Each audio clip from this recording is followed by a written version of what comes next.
March 10 nang bumara ang angkor o angkla ng isang oil tanker sa Indonesia. Dalawang Pinoy fitter ng barko ang inatasang pumasok sa chain hole kung saan nakabara ang angkor.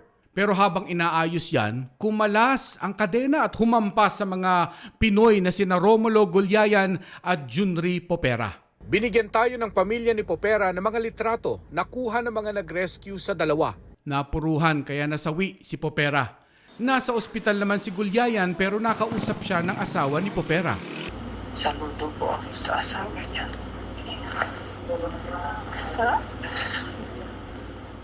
Siya yung pumasok doon sa hole, yung parang malaking hole na yun.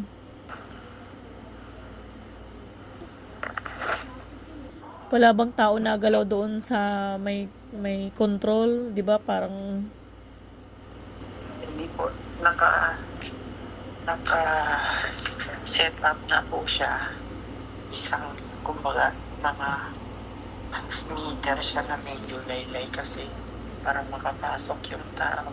15 taon ng fitter sa barko si Popera at hindi ito ang unang pagkakataong nag-troubleshoot ng palyadong angkor. Ganon din po si Peter.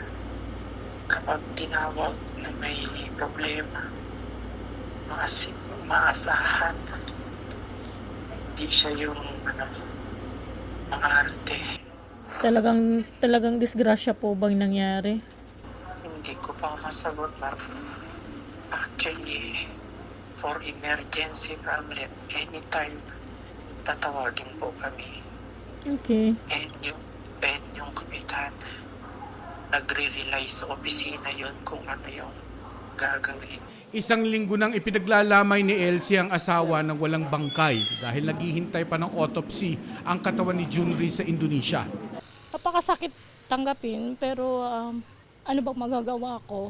Kumbinsido si Ginang Popera na may nagpabaya kaya nadisgrasya ang asawa. Aksidente siya pero dapat pa siyang mapigilan on board.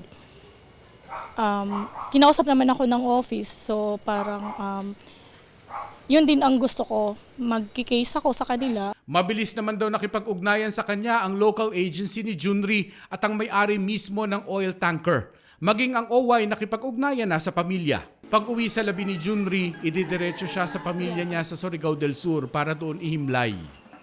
Para sa GMA Integrated News, Mark Salazar, nakatutok 24 oras.